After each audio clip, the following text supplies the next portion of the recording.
அனைவருக்கும் வணக்கம். நம்ம இன்னைக்கு என்ன பார்க்க போகிறோம் அப்படின்னா, குரூப் 2 அண்ட் 2ஏக்கான ஃபுல் டீட்டெயில்ஸ் தான் நம்ம இன்றைக்கி பார்க்க போகிறோம். என்ன குவாலிஃபிகேஷன்ஸ், அதோட சேலரி என்ன, ஏஜ் லிமிட் என்ன, எக்ஸாம் பேட்டர்னை பற்றி ஃபுல் ப்ரீஃபிங் நம்ம இன்றைக்கி பார்க்கலாம். எல்லோரும் குரூப் 4 நல்லபடியாக எழுதிட்டு வந்திருப்பீங்க. ஸோ அதில் ஓரளவுக்கு தான் என்னால் பர்ஃபார்மன்ஸ் பண்ண முடிஞ்சது, இந்த டைம் கிடைக்காது, இல்லை எனக்கு இன்னும் பெரிய போஸ்டிங் தேவைப்படுது அப்படின்னு நினைக்கிறவங்க தாராளமாக இந்த குரூப் 2 அண்ட் 2ஏக்கு ப்ரிப்பரேஷனை நல்லா படித்து நீங்கள் இந்த தடவை கண்டிப்பாக ஒரு சீட் நீங்கள் அடிச்சிடலாம். சரிங்களா? நம்மளோட சேனலை சப்ஸ்கிரைப் பண்ணாதவங்க சப்ஸ்கிரைப் பண்ணிக்கோங்க, பெல் ஐக்கானை ப்ரெஸ் பண்ணிக்கோங்க. சரிங்களா? நான் போடுற வீடியோ கண்டிப்பாக உங்களுக்கு நோட்டிஃபிகேஷனில் காட்டும். சரி, நம்ம வீடியோ கூட போகலாம். குரூப் 2 அண்ட் 2ஏ இதை பொறுத்த வரைக்கும் பார்த்திங்கன்னா இதில் ஆஃபீஸர் போஸ்டிங்கும் இருக்குது, அசிஸ்டண்ட் போஸ்டிங்கும் இருக்குது. சரிங்களா? இதனுடைய குவாலிஃபிகேஷன்ஸ்னு பார்த்திங்கன்னா எனி டிகிரி கம்பல்சரி முடிச்சிருக்கணும். சரிங்களா? அந்த எனி டிகிரி நீங்கள் கரஸில் கூட நீங்கள் போட்டுருக்கலாம். ஓகேவா? இதில் நான் ஃபைனல் இயர் படிச்சுட்ருக்கிறேன், என்னால் போட முடியுமா அப்படின்னா, அது நோட்டிஃபிகேஷன்ஸ் ரிலீஸ் ஆனால் மட்டும்தான் இது தெரியும். அந்த நோட்டிஃபிகேஷனில் போட்டிருப்பாங்க ஃபைனல் இயர் ஸ்டூடெண்ட் அப்ளை பண்ணலாமா வேணாமாங்கிறதுன்னு. நோட்டிஃபிகேஷன் பொறுத்த வரைக்கும் 27th அன்னைக்கு நோட்டிஃபிகேஷன் ரிலீஸ் பண்ணுறாங்க. சரிங்களா? ஒரு 3 மாதத்தில் எக்ஸாமும் கண்டக்ட் பண்ணிடுவாங்க. சேம் அதே மாதிரி இதோட சேலரி பேக்கேஜ்னு பார்த்தீங்கன்னா, ஆஃபீஸர் வேக்கண்ட்டுக்கு 36,900 1,35,100 இது 2க்கு குரூப் 2வில் வருது. சரிங்களா? இந்த பேக்கேஜ் தான் கொடுக்குறாங்க. இது ஆஃபீஸர் போஸ்டிங்க்கு. அசிஸ்டண்ட் போஸ்டிங்னு பார்த்தீங்கன்னா 20,600 75,900 வரைக்கும் கொடுக்குறாங்க. இது குரூப் 2ஏ. இது அசிஸ்டண்ட் வேக்கண்ட்டுக்கான கொடுக்குறது. இதனுடைய ஏஜ் லிமிட்னு பார்த்தீங்கன்னா 18 வயசுலேருந்து 60 வயசு வரைக்கும் அதர்ஸ், அதாவது பிஎஸ்சி, எம்பிஎஸ்சி, எஸ்சி, எஸ்டி இவங்க எல்லாருமே 18 வயசுலேருந்து 60 வயசு வரைக்கும் no age limit. No age லிமிட்னால் ரிட்டையர்மெண்ட் ஏஜ் வரைக்கும் நீங்கள் அப்ளை பண்ணிக்கலாம். யாருக்கு 18 வயசுலேருந்து 32 வயசு வரைக்கும் அப்படின்னா, ஓசி கேட்டகரியில் இருக்கிறவங்களுக்கு தான் ஏஜ் கம்மியாக கொடுத்துருக்குறாங்க. 18லேருந்து 32 வயசு வரைக்கும் தான் அப்ளை பண்ண முடியும். சரிங்களா? இதனுடைய வேக்கன்சிஸ்ன்னு பார்த்தீங்கன்னா குரூப் 2 அண்ட் 2ஏக்கு ரெண்டும் சேர்த்து 2000+, 2000க்கும் மேற்பட்ட வேக்கன்சி விட்டுருக்குறாங்க. சரிங்களா?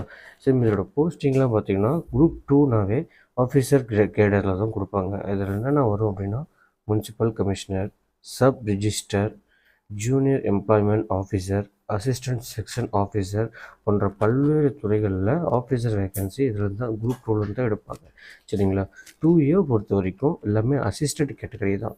சீனியர் இன்ஸ்பெக்டர், ரெவன்யூ அசிஸ்டண்ட் போன்றதுக்கெல்லாம் இந்த குரூப் 2ஏலேருந்து தான் எடுப்பாங்க. அசிஸ்டண்ட் பொறுத்த வரைக்கும் குரூப் 4ல் நீங்கள் செலக்ட் ஆனீங்கன்னா நீங்கள் ஜூனியர் அசிஸ்டண்ட்லேருந்து ப்ரொமோஷனில் நீங்கள் அசிஸ்டண்ட்டாக ஆவீங்க. ஸோ இதில் டைரக்ட் அசிஸ்டண்ட்டாகவே இதில் எடுப்பாங்க. அதுதான் இந்த குரூப் 2ஏ. சரிங்களா? இதோடைய எக்ஸாம் பேட்டர்ன் பொறுத்த வரைக்கும் பார்த்தீங்கன்னா 2 லெவல்ஸ் ஆஃப் எக்ஸாம்ஸ் நடக்கும். சரிங்களா? 2 லெவலில் எக்ஸாம் நடக்கும். அதில் ப்ரிலிம்ஸ், இன்னொன்று மெயின்ஸ். சரிங்களா? ப்ரிலிம்ஸை பொறுத்த வரைக்கும் அப்ஜெக்டிவ் டைப்பில் தான் உங்களுக்கு நடக்கும். அதில் 100 தமிழும், 25 மேக்ஸ் ஆப்டிடியூடும், 75 பொது அறிவும், அதாவது குரூப் 4ல் நீங்கள் எப்படி படிச்சிங்களோ அது அப்படியே தான் உங்களுக்கு இங்கேயும் வரும். எந்த ஒரு சேஞ்சஸுமே கிடையாது.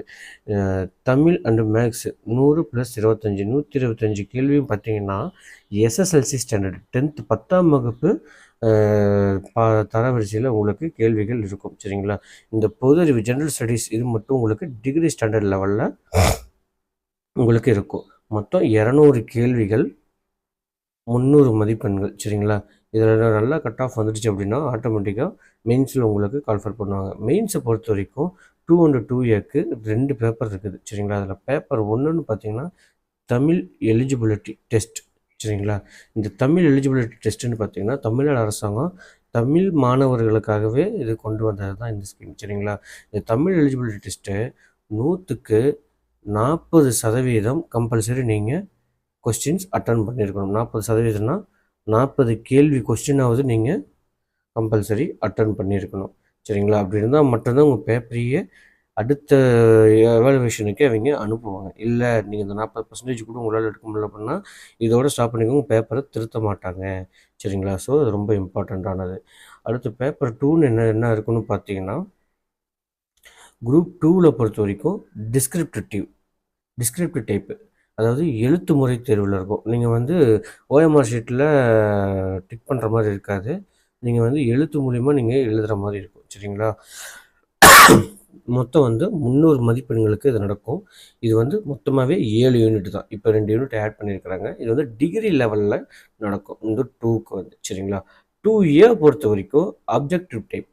இது வந்து ஓஎம்ஆர் ஷீட். இதுதான் வந்து டிக் பண்ணுற முறையில் உங்களுக்கு கொஸ்டின்ஸ் எல்லாமே இருக்கும். மொத்தம் இதுக்கும் 300 மதிப்பெண்கள். சரிங்களா? நல்லா பார்த்துக்குங்க. குரூப் 2க்கு வந்து டிஸ்கிரிப்டிவ் டைப்பில் இருக்கும். இது என்னால் ஹேண்ட் ரைட்டிங் நல்லா இருக்கும், நான் நல்லா பேப்பர் ப்ரெசன்டேஷன் பண்ணுவேன் அப்படிங்கிறவங்க தாராளமாக குரூப் 2வில் வந்து நீங்கள் எழுதலாம். இல்லை சார் என்னால் எழுத முடியாது, எனக்கு பேப்பர் ப்ரெசன்டேஷன் பண்ண தெரியாது அப்படின்னா ஆட்டோமேட்டிக்காக நீங்கள் 2Aக்கு வந்துட்டீங்கன்னா உங்களுக்கு அப்ஜெக்டிவ் டிக் பண்ணுற மாதிரி தான் உங்களுக்கு இருக்கும் ஓஎம்ஆர் ஷீட்டில். சரிங்களா? அதில் நீங்கள் தாராளமாகவே எழுதலாம். இது ஒரு நல்ல ஆப்பர்ச்சுனிட்டி. சரிங்களா? சேம் அதே மாதிரி இதில் வந்து பார்த்திங்கன்னா கொஸ்டின்ஸ் எப்படி வரும் அப்படின்னா டிகிரி லெவலில் தான் உங்களுக்கு ஜென்ரல் ஸ்டடீஸு இருக்கும். இதில் வந்து 100 கேள்விகள் கேட்கப்படும். சரிங்களா? அதே மாதிரி மேக்ஸை பொறுத்த வரைக்கும் 40 கேள்விகள் கேட்கப்படும். தமிழ் அல்லது ஆங்கிலம், அதாவது உங்களோட ப்ரிஃபரன்ஸான லாங்குவேஜை நீங்கள் சூஸ் பண்ணிக்கலாம். தமிழ் எழுதுறவங்க தமிழ்லையும் எழுதலாம். இல்லை எனக்கு இங்கிலீஷ் தான் தெரியும், தமிழ் எழுத வராது அப்படின்னா நீங்கள் இங்கிலீஷ்லேயும் எழுதிக்கலாம். அதுக்கான ஆப்ஷன்ஸும் இருக்குது. அதுக்கு வந்து மொத்தம் 60 இது கொஸ்டின்ஸ் கேட்குறாங்க. மொத்தம் 200 கொஸ்டின்ஸ், 300 மதிப்பெண்கள் அவங்க கொடுக்குறாங்க அவங்க. சரிங்களா? ஸோ இதில் நீங்கள் தாராளமாக ஈஸியாகவே நீங்கள் கொஸ்டின்ஸ் ஆன்சர் பண்ணலாம். ஈஸியாக தான் எல்லாமே இருக்கும். படிக்கணும், படிச்சுக்கிட்டே இருங்க. சரிங்களா? குரூப் 4 நல்லபடியாக நல்ல மார்க் உங்களுக்கு கண்டிப்பாக வரும். நம்ம சேனலை சப்ஸ்கிரைப் பண்ணாதவங்க சப்ஸ்கிரைப் பண்ணிக்கோங்க. பெல் ஐக்கானை ப்ரெஸ் பண்ணிக்கோங்க. சரிங்களா? இந்த குரூப் 2 அண்ட் 2Aக்கான டெஸ்ட் பேட்ச் வந்து விரைவில் நான் வந்து உங்களுக்கு கொடுக்குறேன். அது வரைக்கும் நல்லபடியாக படிங்க. அடுத்த வீடியோவில் கண்டிப்பாக நான் உங்களை சந்திக்கிறேன். தேங்க்யூ.